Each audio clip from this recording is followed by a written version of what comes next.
Aristocracy, Ilara Reed had decided, was little more than well-dressed bankruptcy. She stood near a marble column, a glass of lukewarm champagne sweating in her gloved hand, and watched the glittering assembly. It was a house of cards, this grand ballroom in the heart of Mayfair, and every person within it was either a card themselves or a breath of wind threatening to bring it all down. Her presence here was a recent and precarious victory. Her father, a man who had built an empire from wool and shipping, had finally purchased their ticket into this world. He had bought a title, a baronetcy that felt as flimsy as the lace on her gown, and this ball was meant to be their debut. A validation. Ilara felt anything but validated. She felt like a specimen under glass, her new money origins as visible as the unfashionably simple cut of her dress. The whispers followed her like the scent of wet wool in a perfumed room. The word merchant was a stain she could not wash out. Her gaze drifted, inevitably, to the host. Duke Alastair Vance of Blackwood. He stood near the roaring fireplace, a figure of daunting stillness in the swirling chaos of the party. He was not handsome in the charming, forgettable way of other young lords. His features were too severe, carved from granite and shadow, his eyes a startling, glacial blue. He looked less like a host and more like a general surveying a battlefield he had already won. Power clung to him, an invisible mantle as heavy and real as his velvet coat. This was the man whose approval, according to her father, was the key to their social survival. The Duke of Blackwood was the gatekeeper. His nod could solidify their standing, his dismissal could cast them back into the wilderness of the merely wealthy. Ilara had no interest in his approval. Her ambitions were more practical. She sought security, a state as solid and quantifiable as the gold in her father's vaults.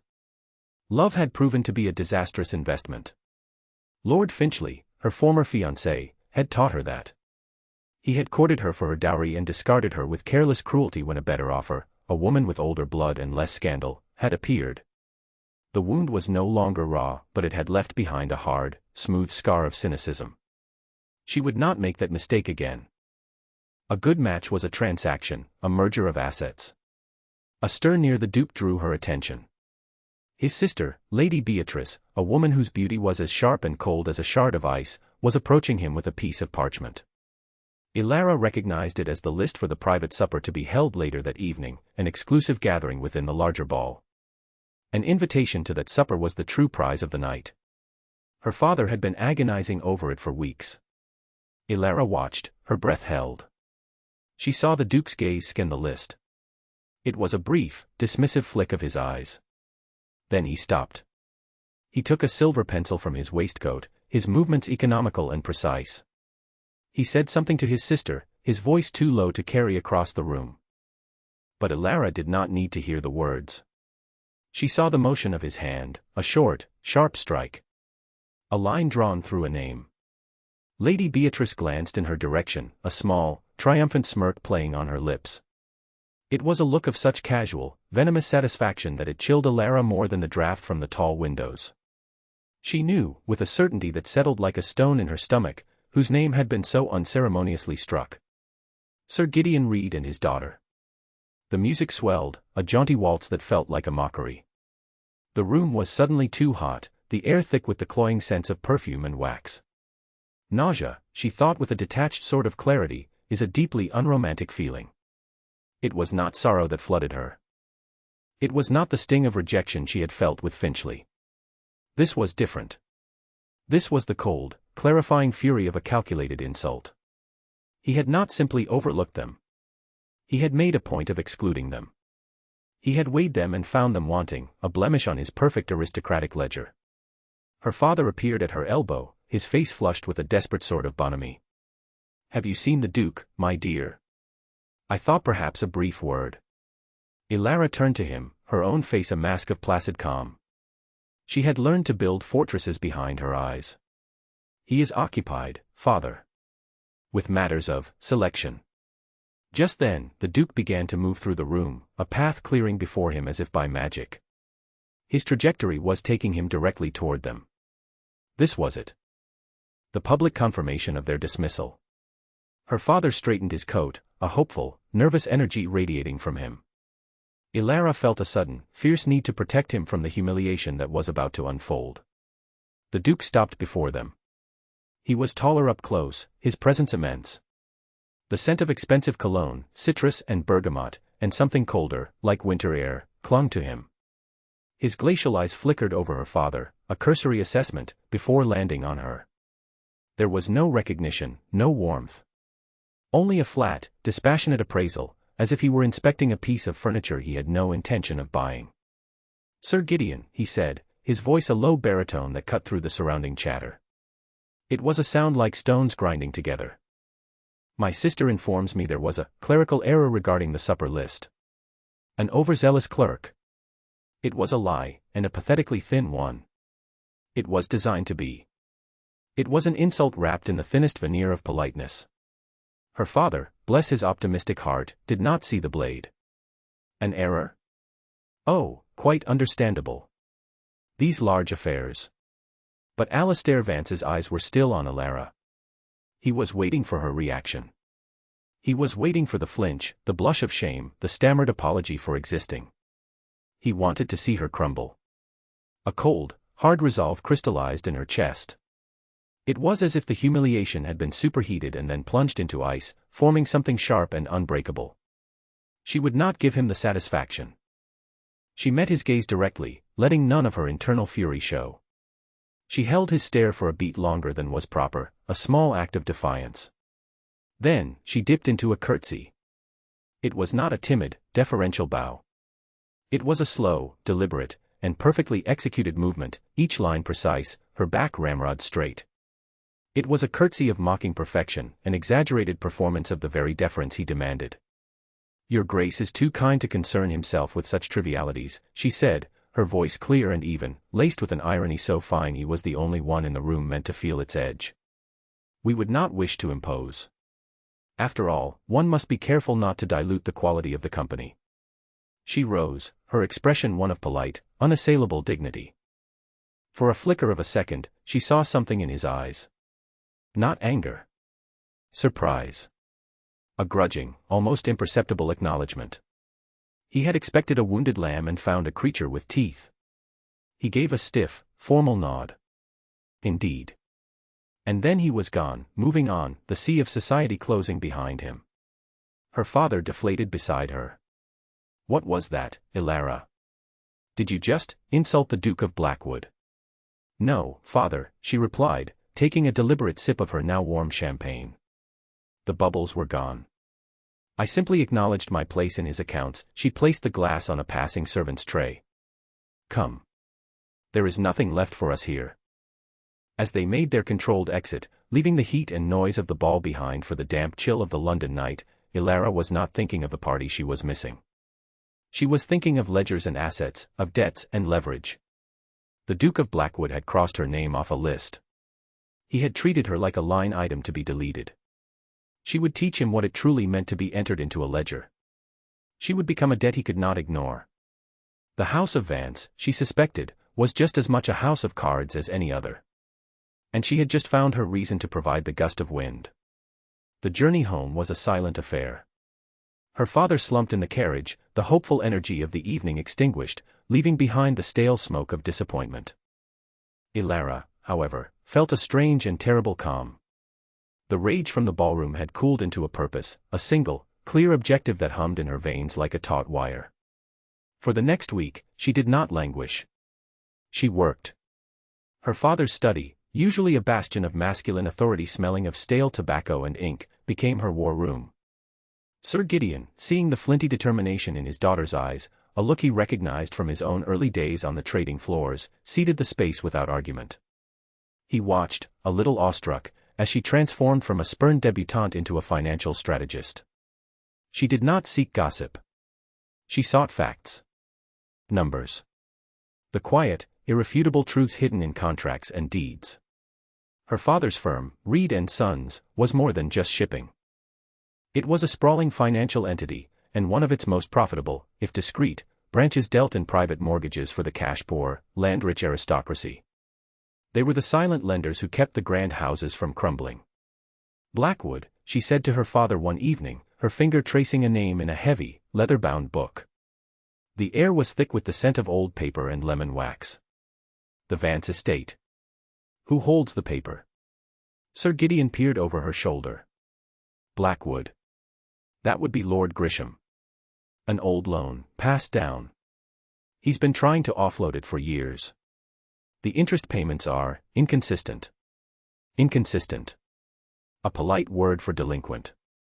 A crack in the granite facade of the Duke of Blackwood. Buy it, Elara said, her voice flat.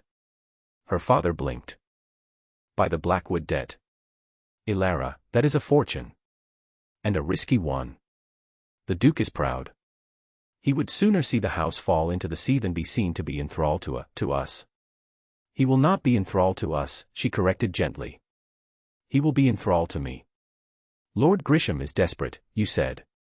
Offer him 80% of the principal. Cash. He will bite. It took 2 weeks. 2 weeks of couriers and tense negotiations conducted through lawyers. 2 weeks during which Elara barely slept, her mind a whirlwind of calculations and strategies. Finally, a heavy packet of documents arrived, sealed with the Grisham crest. The debt, the legal leverage over the ancient and proud House of Vance, now belonged to a holding company registered in her name. She held the papers in her hand. They felt heavy, a tangible weight of power. This was not the flimsy promise of a suitor or the fickle approval of society. This was a master key. Her plan did not involve foreclosure. That was crude, a bludgeon. Her strategy was a stiletto, sharp and precise. She needed a title, the ultimate armor in the world that had scorned her. He needed cash, the lifeblood that was draining from his ancient line. It was a perfect, if perverse, symbiosis. She requested a meeting. Not in London, not on neutral ground. At Blackwood Manor itself. She wanted to see the fortress she was about to lay siege to.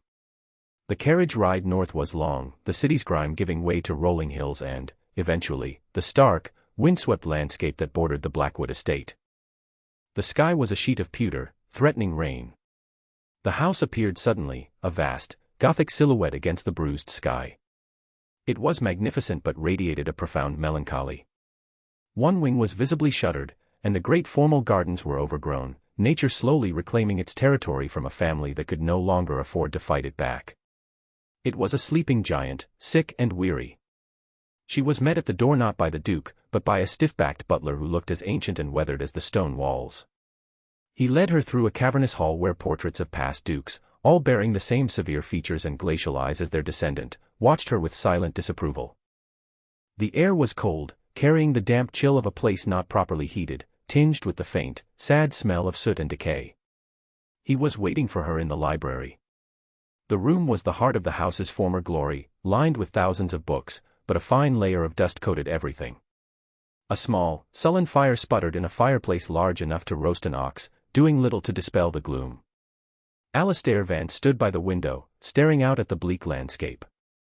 He did not turn when she entered. He had not offered her a seat.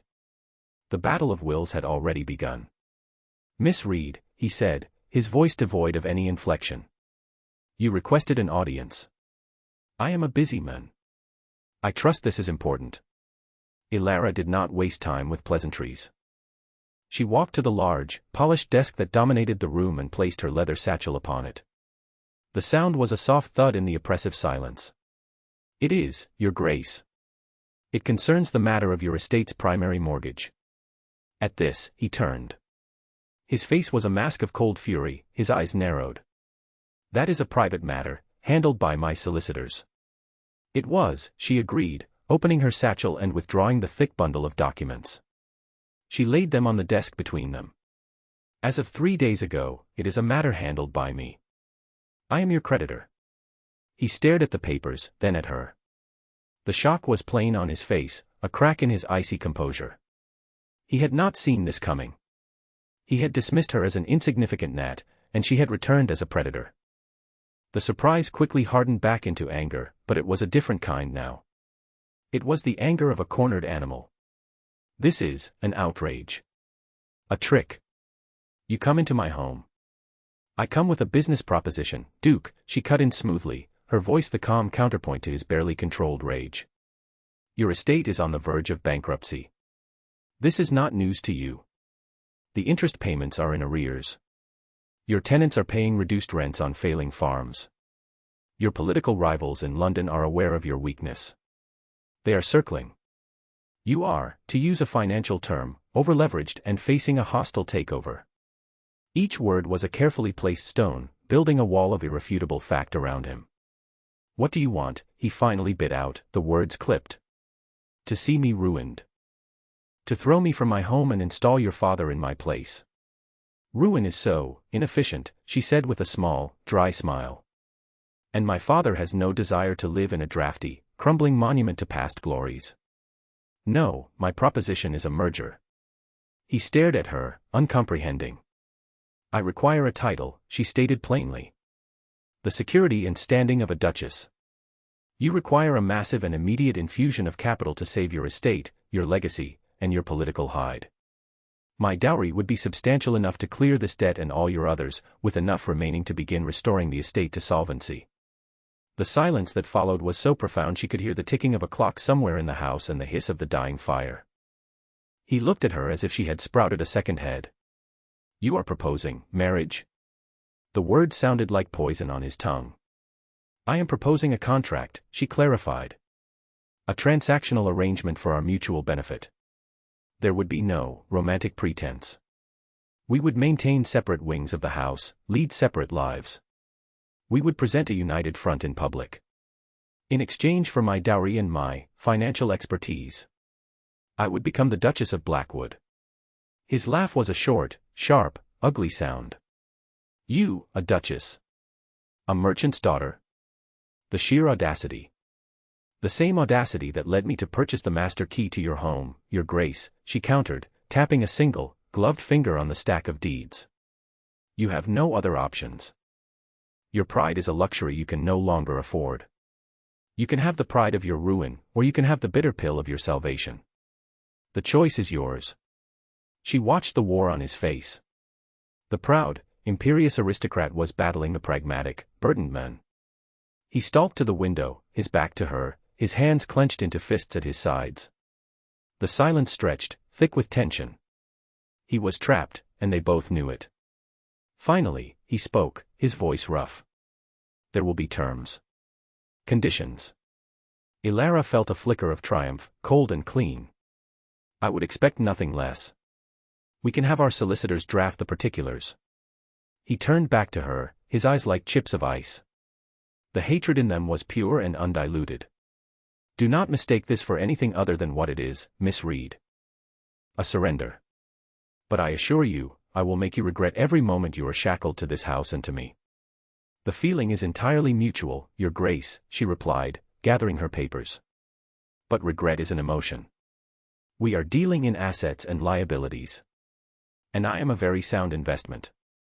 She left him there, standing amidst the faded glory of his library, a duke brought to heel not by a rival lord or a king, but by the quiet, calculated ambition of a woman he had deemed unworthy of a seat at his table. The first payment on her revenge had been made. The wedding was a swift, sterile affair conducted in the Duke's London townhouse, attended only by the necessary witnesses and a pair of sour-faced solicitors. Lady Beatrice stood as her brother's witness, her expression a mask of pure loathing. Elara's father stood for her, his face a confused mixture of pride and profound unease. There were no flowers, no music, only the dry rustle of the marriage contract, a document far more detailed and binding than any romantic vow. Elara, now the Duchess of Blackwood, felt nothing. She was a general who had successfully captured a strategic position. The emotional landscape of the territory was irrelevant. Their return to Blackwood Manor as husband and wife was as cold as their initial meeting. They traveled in the same carriage but sat on opposite benches, the space between them a frozen chasm. He had not spoken a single word to her since the ceremony. The staff, lined up in the great hall, regarded her with a mixture of fear and suspicion. She was the interloper, the merchant's daughter with her new money, who had somehow ensnared their duke. She saw it in the downward cast of their eyes, the rigid set of their shoulders. She was not their duchess. She was the enemy. Your rooms are in the east wing, Alastair said, his first words to her as her husband. His voice was flat, impersonal. Mine are in the west. A footman will show you the way. He did not wait for a reply, turning on his heel and striding toward the library, his sanctuary. The heavy door boomed shut behind him. The east wing was a series of large, cold, and profoundly lonely rooms. The furniture was shrouded in white dust cloths, like ghosts in the dim light. It smelled of disuse and time. Ilara ran a hand over a cold marble mantelpiece, her reflection looking back at her from the grimy mirror above it. A duchess. The title felt like a costume she was wearing, ill-fitting and strange. The first weeks were a silent war of attrition. They dined together each evening in the cavernous dining hall, a vast expanse of polished mahogany separating them. The silence was broken only by the clink of silverware on porcelain. He would read, propping a book against the candelabra, pointedly ignoring her existence. She would eat, her mind on the numbers she had spent the day wrestling with. They were two strangers forced into a shared, decaying space. But Ilara had not come to Blackwood to preside over silent dinners. She had come to work. The day after her arrival, she had summoned the estate steward, a grizzled man named Croft with wary eyes and a belligerent set to his jaw. He clearly viewed her as a temporary inconvenience. She met him not in a drawing room, but in the small, dusty estate office off the kitchens.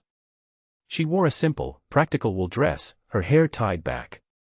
She had already spent hours with the estate ledgers she had demanded from a reluctant solicitor. They were a disaster. A testament to generations of aristocratic neglect. The tenants in the North Quadrant, she began, without preamble, tapping a page with a slender finger. Their leases are based on crop yields, but the land is waterlogged. The drainage ditches haven't been cleared in a decade. We are forgiving rents on land we have allowed to become unproductive.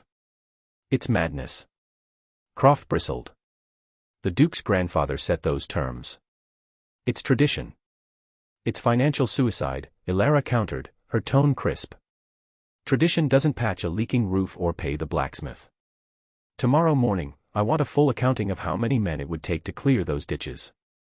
And I want a proposal for new lease terms, lower fixed rents in exchange for the tenants providing a portion of the labor. They get security, we get productive land and a restored workforce. She moved on, her finger jabbing at another column. The timber contract with Miller and Sons. It's 10 years old. The price per cord is half the current market rate. We are essentially paying them to take our trees. When does it come up for renewal? The steward stared at her, his belligerence slowly giving way to a stunned sort of disbelief. He had expected tantrums about draperies and menus. He had not expected this. This woman, this shopkeeper's daughter, understood the nuts and bolts of the estate better than he did. She spoke of yields and market rates, of labor and logistics. It renewed automatically last year, Your Grace, he stammered. Find the loophole, she ordered. There is always a loophole. A non-performance clause, a quality complaint. I want that contract broken. For 2 hours, she dissected the estate's finances with a surgeon's precision. She was relentless, her mind sharp, her questions pointed. By the end, Croft's posture had changed. The wariness was still there, but it was now mingled with a grudging respect. He left the office looking dazed, clutching a long list of tasks. Unseen by either of them, Alastair had been standing in the shadows of the hallway outside the open office door. He had come to fetch a book on crop rotation, an act of desperate, private research. He had stopped when he heard her voice, crisp and authoritative. He had intended to interrupt, to put her back in her place. But he had found himself listening instead. He had listened as she identified the very problems that had plagued his sleep for months. He had heard her propose solutions that were more practical and intelligent than any his own advisors had offered. She wasn't just spouting opinions, she was quoting numbers, citing clauses in contracts he hadn't looked at in years. She had diagnosed the sickness of his estate with terrifying accuracy. He felt a strange, unsettling mix of emotions. Annoyance, certainly. She was meddling, taking control. But beneath it was something else. A flicker of admiration he was loath to acknowledge. He had married her for her money, seeing her as nothing more than a walking bank vault. He had never considered that the same mind that knew how to acquire wealth might also know how to manage it. He had seen the merchant's daughter. He had failed to see the strategist. He retreated back to the library before he could be discovered, the book forgotten. He sank into his worn leather chair, the silence of the room suddenly feeling less like a sanctuary and more like a tomb. He stared into the fire, but for the first time, he saw her face in the flames, calm, intelligent, and utterly in command. The woman he had intended to crush was, it seemed, the only thing holding his world together.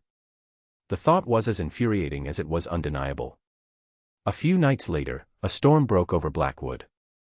It was a furious, violent thing, with wind that howled like a banshee around the eaves of the old house and rain that lashed against the window panes. Elara lay awake, listening to the groans and creaks of the manor. It sounded as if the house itself were in pain. Unable to sleep, she lit a candle and made her way to the library. She had found it was the only room in the house that was consistently warm. She padded down the silent corridors of her wing, crossed the vast, echoing space of the great hall, and entered the west wing for the first time since her arrival. She found him there. He was not reading. He was slumped in his chair before the fire, an empty glass on the table beside him. The ducal armor was gone. In the flickering firelight, he simply looked like a man, exhausted and defeated. His head was in his hands, and his shoulders were slumped. She hesitated at the door, a silent wraith in her white nightgown. She should have retreated, left him to his private misery. It was what their contract dictated. But something held her there. It was the first time she had seen him look anything other than proud and furious. It was the first time she had seen him look vulnerable. She must have made a sound, a shifting of weight or a soft intake of breath, because he looked up. His eyes, usually so cold, were shadowed with weariness. He looked at her, standing there in the doorway, and did not immediately order her out. "You cannot sleep either?" he asked. His voice was rough, stripped of its usual aristocratic cadence. "The storm," she replied, her voice quiet. She stepped into the room, pulling her wrapper tighter around her. She did not approach the fire, but stood near the desk, keeping a careful distance. "The house is noisy." "It's dying," he said, the words blunt and devoid of self-pity. He stared back into the flames. "This storm, a tree came down on the roof of the old stables. Croft says the damage is severe. Another bill I cannot pay." He let out a harsh, dry breath that was not quite a laugh. "The great Duke of Blackwood can't even afford to mend his own roof." They sat in silence for a long time. The only sounds were the crackling fire and the drumming of the rain. It was not the hostile silence of their dinners, but something different. A shared, quiet acknowledgement of the disaster that surrounded them. "I reviewed the quarterly tax assessments today," Elara said softly, breaking the quiet. Her voice was practical, not pitying. "They are based on the total acreage of the estate, not its productive capacity. We should petition for a reassessment. Argue that a third of the land is currently unfarmable. It could reduce the burden by 20%. He turned his head slowly to look at her. He had expected condolences, perhaps a triumphant, "I told you so." He had not expected a strategy. "I also identified 3 properties in the village, the old bakery, the weaver's cottage, and the smithy, that belong to the estate but have sat empty for years," she continued, her mind clicking through the figures. "They are liabilities. If we invested a small amount to repair them, we could lease them out. Create homes. Create income. Revitalize the village." Alastair stared at her. The candlelight caught the earnest, focused expression on her face. She wasn't talking about herself, or their wretched marriage, or his insult at the ball. She was talking about his home. She was talking about saving it. He rose from his chair and walked to the decanter on a side table. He poured 2 glasses of brandy, the liquid a deep amber in the firelight. He walked over to her and held one out. "A reassessment," he repeated, his voice thoughtful. "My father tried once. He was refused." "Your father presented it as a request," Elara said, taking the glass. Her fingers brushed his for a fleeting second. A tiny spark of warmth in the cold room. Both of them drew back as if burned. "We will present it as a demand, backed by a land survey and a profitability report. We will use their own logic against them." He took a long swallow of his brandy, the fire burning a path down his throat. He looked at the woman before him. His wife. The merchant's daughter. The architect of his humiliation. And, it seemed, his only ally. "You think like a general, madam," he said, the words a statement of fact, not a compliment. "I think like a shopkeeper, your grace," she corrected him quietly. "You watch the bottom line, or you go out of business. It doesn't matter if you're selling wool or running a duchy." For the first time since they had met, a ghost of a smile touched his lips. It was a faint, wry, and deeply weary thing, but it was there. Perhaps a shopkeeper is what Blackwood has needed all along. It was not a truce, not yet. But it was a crack in the wall of ice that separated them. A grudging admission that they were caught in the same storm, and perhaps, just perhaps, they would have to face it together. The storm passed, leaving a world washed clean and broken. The next morning, Ilara found Alistair by the ruined stables, his fine London boots sullied with mud. He was speaking with Croft, his face grim as he surveyed the massive oak tree that had crushed a section of the roof. Splintered timbers and dislodged slates littered the muddy ground. She had her own reports to review, her own columns of figures to conquer. But she found herself walking toward them, pulling a heavy shawl over her shoulders against the biting morning chill. This was her investment, after all. A damaged asset. The main support beam is cracked through, Croft was saying, pointing a thick finger upwards. To fix it proper, we'd need to bring in a team from York. Cost a fortune. Alistair's jaw was tight. A fortune he did not have. The dowry had cleared the debts, but the operating capital was a shallow pool that was draining with alarming speed. This was a blow they could not afford. We don't need a team from York, Ilara said, her voice cutting through their gloomy assessment. Both men turned to look at her, surprised. The beam in the old tithe barn is the same length and thickness. It's been sitting there, and used, for 50 years. The wood is seasoned oak. Better than anything you could buy new. Alistair stared at her. The tithe barn. It's half collapsed. The roof is, yes, she agreed. But the main beams are sound. My father taught me to assess timber. It's a matter of knowing what to look for. We have the raw materials. We have the men. We don't need to buy a solution, we need to repurpose 1 inch. Croft looked from her to the Duke, a slow dawning of respect in his eyes. She's right, Your Grace. That beam, it would do. It'd be a devil of a job to get it out and move it here, but it could be done. Alistair looked at the ruin, then at Ilara. Her face was composed, practical.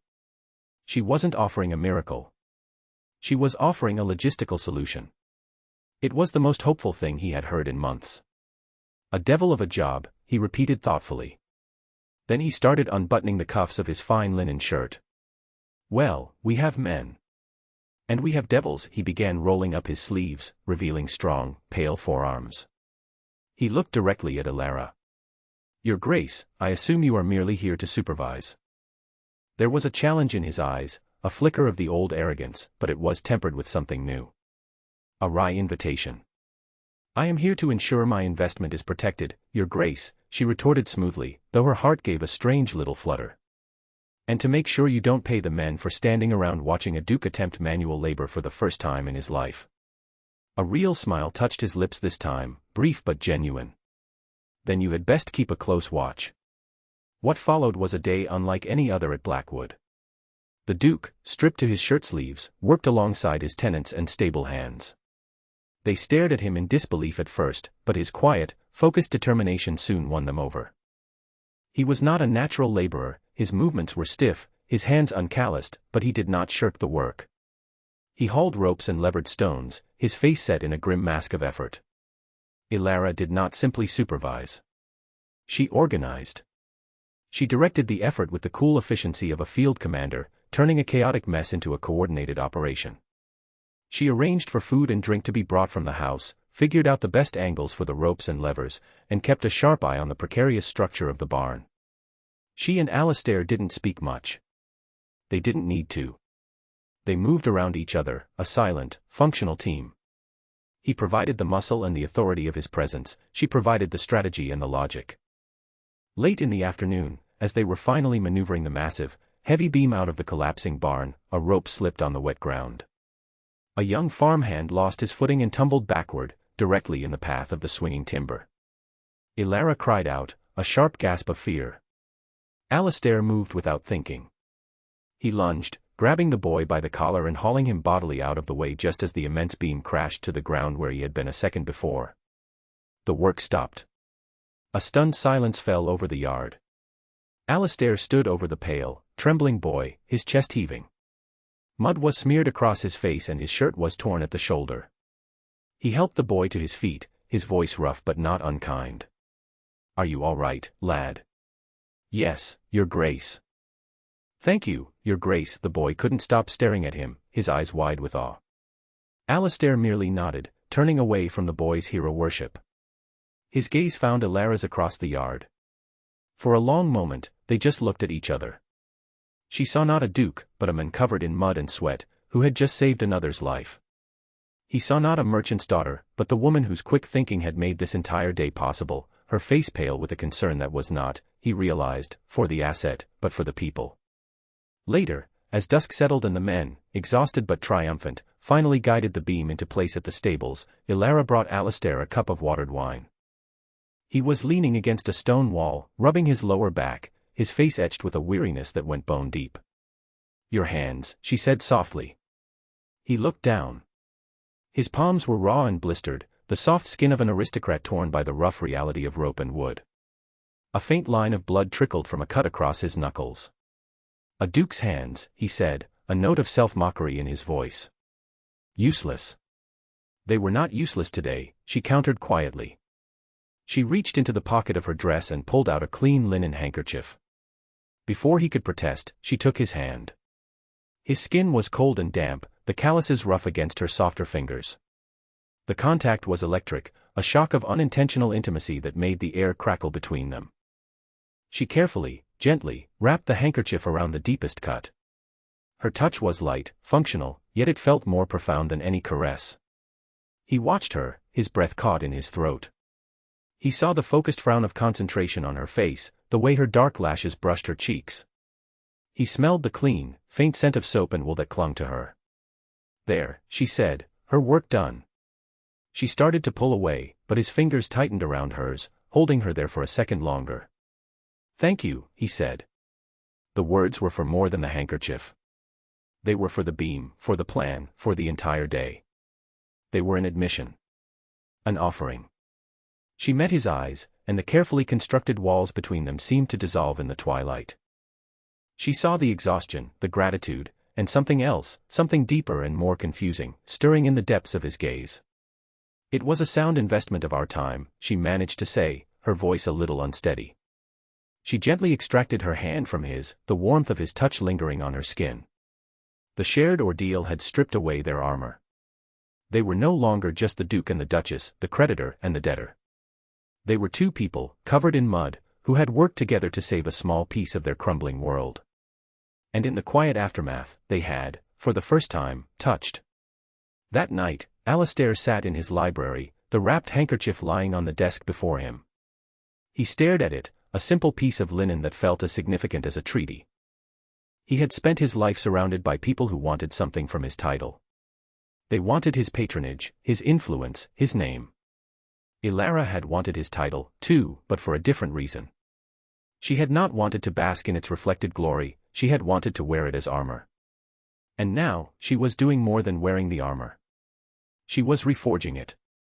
She was defending the duchy with a ferocity and intelligence he had never witnessed. She had come to his house as an enemy, an invader. But she was behaving like its most devoted protector. He finally admitted the truth to the silent, watching portraits of his ancestors. He had misjudged her completely. His prejudice had been a shield, not for his pride, but for his fear. Fear of his own failure. He had looked at Ilara Reid and seen the living embodiment of a new world he did not understand, a world where merit and money mattered more than blood. He had scorned her because he was terrified of what she represented. Now, she was his wife. And he was beginning to realize, with a sense of dawning shock, that he did not regret the arrangement at all. The thought was so profound, so disruptive to the foundations of his entire world, that he picked up the handkerchief and simply held it, the soft linen a tangible link to the woman in the East Wing. The woman who was saving him. The petition for tax reassessment, a document of formidable logic and detail drafted by Ilara and signed by Alistair, was granted. The contract for the estate's timber was, after a tense legal battle orchestrated by Ilara, declared void due to non-performance. A new, far more profitable contract was signed. Slowly, painstakingly, the financial bleeding of Blackwood was staunched. A fragile hope began to take root in the depleted soil of the estate. Their shared work became a routine. They would meet in the estate office in the mornings, no longer adversaries across a desk but allies over a map. He brought his deep, ancestral knowledge of the land and its people. She brought her sharp, unsentimental understanding of numbers and markets. The fusion of their skills was potent. The fortress of his pride and the armor of her cynicism were being dismantled, stone by stone, not by grand romantic gestures, but by the shared, mundane work of survival. One evening, he found her in the library, poring over a book. It was not a ledger, but a slim volume of poetry. "I didn't take you for a reader of verse," he commented, his voice softer than he intended. She looked up, a faint blush on her cheeks.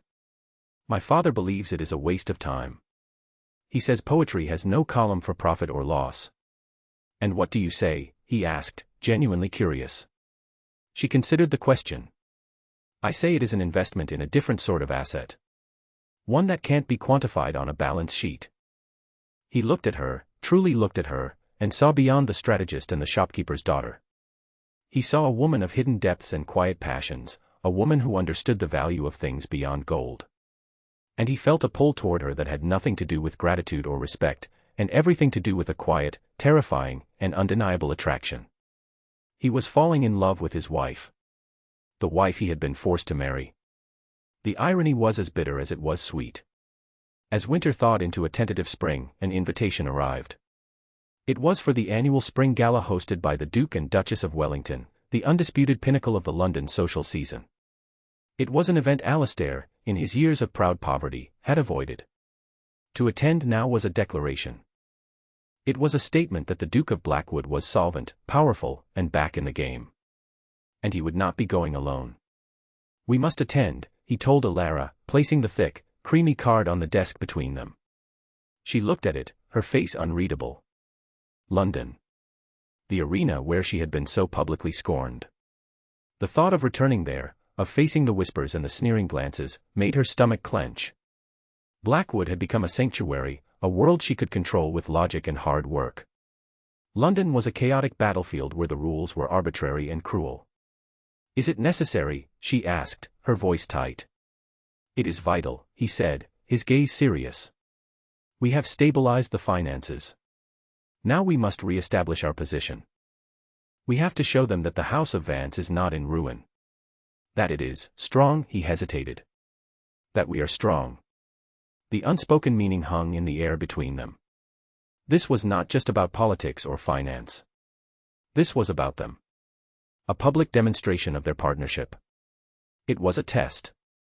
"They will talk," she said quietly, her eyes on the invitation.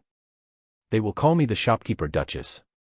"Let them," he said, his voice hard as iron. "We have faced worse than whispers together." Her gaze lifted to his. She saw in his eyes a fierce, protective loyalty that took her breath away. He was no longer the man who had struck her name from a list. He was the man who had worked beside her in the mud, who had shared his fears in the dead of night, who now stood ready to face her enemies as his own. "Very well," she said, a new resolve hardening her voice. "I shall need a new gown." The night of the Wellington Gala was a blur of diamonds and silk. The ballroom was even grander than the one where she had been humiliated, the air thick with power and privilege. As Alara entered on Alastair's arm, a wave of whispers rippled through the crowd. She felt the dozens of eyes on her, assessing, judging. She held her head high, her hand resting lightly on Alastair's sleeve. His presence was a solid, reassuring anchor in the glittering sea of hostility. Her gown was a masterpiece of strategic design. It was not the flamboyant creation of a new money heiress desperate to be noticed. It was a gown of deep, midnight blue velvet, the color of Blackwood's night sky. Its cut was elegant and severe, its only adornment a magnificent necklace of diamonds and sapphires from the Vance vaults. A necklace Alastair himself had fastened around her neck before they left, his fingers warm against her skin. She was not dressed as a merchant's daughter. She was dressed as a duchess. As his duchess. They moved through the room, a picture of united power. Alastair's transformation was as remarkable as her own. He was no longer the aloof, grim figure who haunted the edges of society. He was confident, commanding, greeting fellow peers with a cool authority they had not seen in years. And he never left her side. His hand was a constant, warm presence on the small of her back. The attack, when it came, was not a frontal assault. It was a sly, flanking maneuver. They were approached by a small group, including Alastair's sister, Lady Beatrice, and a sycophantic little baron named Lord Hemmings. Beatrice's smile was pure acid. "Alastair, darling," she cooed, ignoring Elara completely. "How wonderful to see you out. And looking so prosperous." "Beatrice," he acknowledged, his voice cool. Lord Hemmings, eager to curry favor with Beatrice and score points against the upstart Duchess, stepped forward. "Indeed, Your Grace. One must wonder at the source of this sudden recovery. I hear trade has been very profitable this year," he smiled, a greasy, unpleasant expression. Her Grace must have brought some excellent accounting methods with her from her father's counting house. The insult was unmistakable, wrapped in a thin veil of feigned admiration. It was designed to remind everyone of Elara's origins, to paint her as a commoner playing dress-up. The small group around them tittered. Elara felt a familiar cold fury rise within her, but before she could deploy the icy retort forming on her lips, Alastair moved. He didn't raise his voice. He didn't have to. A lethal calm descended over him, a stillness more terrifying than any outburst. He turned his head slowly, and his glacial blue eyes fixed on Lord Hemmings. The temperature around them seemed to drop by 10 degrees. "Hemmings," Alastair said, his voice soft, yet carrying with absolute clarity in the sudden hush. "Are you implying that my wife's intelligence is a subject for mockery?" The Baron paled, the greasy smile faltering. "No, Your Grace, of course not. I merely meant—" "Let me be perfectly clear," Alastair continued, his voice slicing through the Baron's stammering. He took a small step forward, forcing Hemmings to take a step back. "The accounting methods you so flippantly refer to belong to a mind sharper than any in this room. While you and your kind were sipping port and complaining about the price of horseflesh, my wife was single-handedly restructuring an estate that men of supposedly superior breeding had run into the ground for generations." A collective gasp went through the onlookers. This was no mere defense. This was a declaration of war. Alastair's gaze swept over the stunned faces, lingering for a moment on his sister's shocked and furious expression. Her Grace did not just bring her dowry to Blackwood. She brought her intellect, her resilience, and her courage. She brought her competence, a quality in tragically short supply among our class. She did not marry into the House of Vance to be elevated. She married into it to save it. He paused, letting the weight of his words sink in. He then turned to Elara, and his hand, which had been resting on her back, moved to take hers. He lifted it and brought it to his lips, a gesture of profound respect and devotion performed in front of the most powerful people in England. "The Duchess of Blackwood is the greatest asset this family has ever had," he finished, his eyes locked on hers, his voice resonating with absolute conviction. "And anyone who dares to suggest otherwise will find they have made an enemy not just of her, but of me.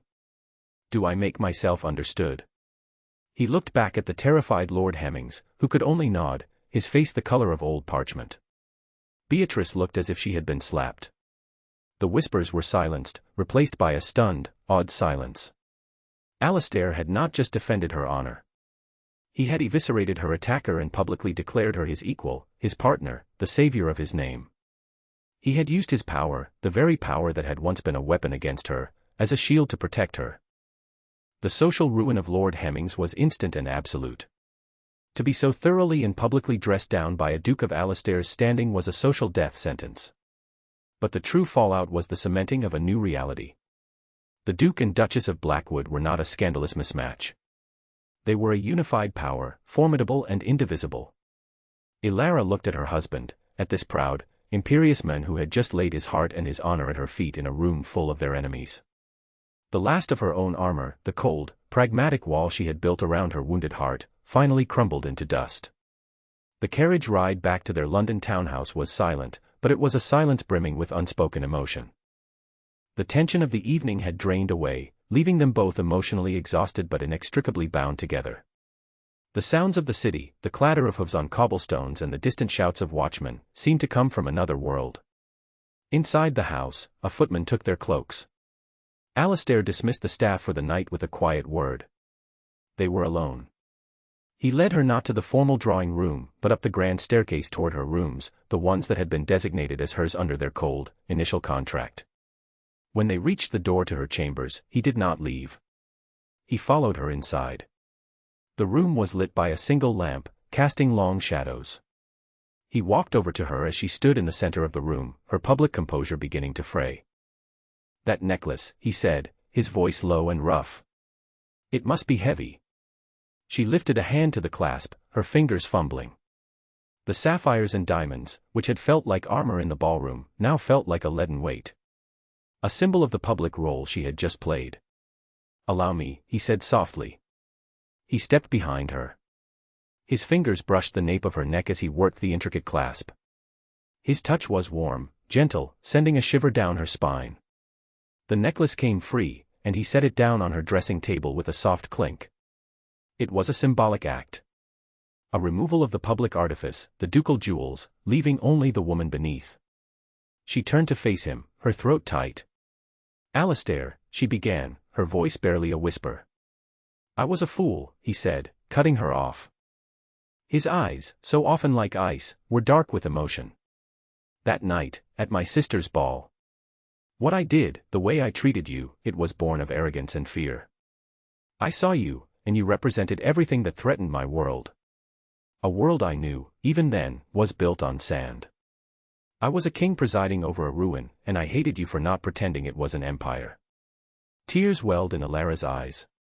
Not tears of hurt, but of a profound, overwhelming release.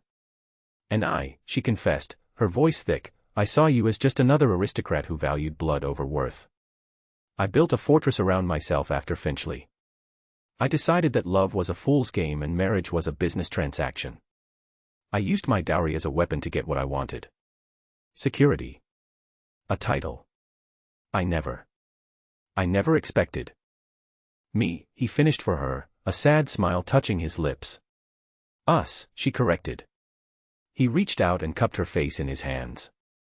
His palms were no longer soft. They were calloused from the work they had shared, a testament to his transformation. He gently wiped a tear from her cheek with his thumb. "Ilara," he said, his voice thick with a feeling he had never allowed himself to name until now. "I did not marry you to save my estate. I see that now. I married you to save myself. You are not an asset. You are the foundation." The carefully constructed dam of her control broke. She leaned into his touch, a soft sob escaping her lips. He pulled her against him, his arms wrapping around her in an embrace that was not just protective, but possessive. He held her as if he would never let her go. "I came to Blackwood for revenge," she whispered into the velvet of his coat. "And he murmured into her hair, deserve far worse than the heaven you have given me." He tilted her chin up, his gaze searching hers. The space between them hummed with all the things they had overcome, all the silent battles and shared victories. This was no longer a negotiation. It was a surrender. A mutual, willing, and absolute surrender. When he kissed her, it was nothing like the chaste, respectful press of his lips to her hand in the ballroom. This was a kiss of desperate, pent-up longing. It was heavy and grounded and real. It tasted of brandy and tears and the profound, earth-shattering relief of being truly seen. It was not the kiss of a duke and his duchess, or a creditor and his debtor. It was the kiss of a man and a woman who had found each other in the ruins and had, together, built something stronger than either of them could have imagined. It was a promise, sealed not with a contract, but with a passion that acknowledged every scar and every victory. It was the first true kiss of their marriage, and it was the beginning of everything. 1 year later, the world had changed. Spring had returned to Blackwood, not as a tentative hint of warmth, but as a vibrant, riotous explosion of life. The formal gardens, once choked with weeds, were now meticulously tended, bursting with daffodils and tulips. The sound of hammers no longer signaled emergency repairs, but deliberate, hopeful construction. The house was no longer silent and cold, it was filled with the sounds of a staff that moved with purpose and loyalty, and the scent of beeswax and fresh bread. Ilara stood on the terrace, a soft wool shawl wrapped around her shoulders against the gentle morning breeze. The pewter sky of her first visit was a distant memory, replaced by a canvas of brilliant, cloudless blue. She was not looking at the gardens, but further, toward the rolling fields where new fences stood in neat, straight lines and the dark, rich earth was being turned for planting. The door to the terrace opened and Alistair came out, a steaming mug of tea in each hand. He had changed as much as the estate. The harsh, severe lines of his face had softened. The constant tension in his shoulders was gone, replaced by an easy strength. The glacial blue of his eyes still held their intensity, but now they were warmed by an affection that was reserved only for her. "I thought you might be cold," he said, handing her a mug. Their fingers brushed, a familiar, comfortable touch that still sent a tiny flutter through her. "I was just admiring our work," she said, her gaze sweeping over the thriving landscape. "The North Quadrant drainage is complete. Croft estimates the yield will be double this year." "Our shopkeeper's logic prevails again," he teased, his lips twitching into a smile. He leaned against the stone balustrade beside her, their shoulders touching. The easy proximity was a constant, quiet joy. "And the Duke's stubbornness in seeing it through," she added, smiling back at him. "You managed to convince old Henderson to sell that useless plot of land to expand the pasture." "I simply pointed out that its current state was an insult to the landscape," Alistair said with a shrug. "And I may have implied that his invitation to the harvest supper was contingent on his good sense." Elara laughed, a rich, happy sound that the old walls of Blackwood had not heard for a generation. "So you've learned to use your ducal power for strategic acquisition. I'm a terrible influence on you." "You are a wonderful influence on me," he corrected, his voice growing serious. He set his mug down and turned to face her, taking her hand in his. "You are the best part of me." Their life had found its rhythm. It was a partnership in the truest sense of the word. They spent their mornings on estate matters, their afternoons riding out across the lands together, and their evenings in the library. Not in silence on opposite sides of the room, but often sharing a single worn sofa, her feet tucked under his leg as she read or he detailed his plans for the tenants' cottages. His wing of the house was no longer just his. The door between the east and west wings stood permanently open. Blackwood was no longer a place of decay, but a warm, thriving home they were building together. Lady Beatrice had retreated to the continent in a cloud of indignation after the Wellington Gala, unable to bear her brother's new allegiance. Lord Finchley, Elara's feckless former fiancé, had been ruined in a bad investment scheme, a victim of the same shallow, grasping world he so esteemed. Their downfall was a distant, unimportant echo from a life that no longer felt like her own. Alistair reached out, tucking a stray strand of hair behind her ear. His touch was tender, reverent. "Do you ever regret it?" he asked quietly. "The bargain you made?" Elara met his gaze, her heart full. She thought of the woman who had arrived here a year and a half ago, armed with anger and a contract, ready to lay siege to a fortress. She had come seeking revenge and security, a cold transaction. She had found love, a partnership, a home. "Never," she said with absolute certainty. "It was the soundest investment I ever made." He smiled, a slow, warm smile that lit up his entire face. "Good. Because my own accounts show a debt of gratitude to you so immense, I shall spend the rest of my life trying to repay it. Then I'll consider the interest a permanent part of our operating budget," she whispered. He lowered his head and kissed her. It was not a kiss of fiery passion, but one of deep, abiding love and quiet contentment. It tasted of morning tea and spring air and the simple, profound happiness of building a life together.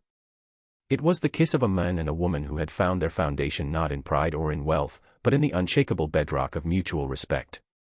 The Duke of Blackwood had found his Duchess, and in doing so, had finally found himself.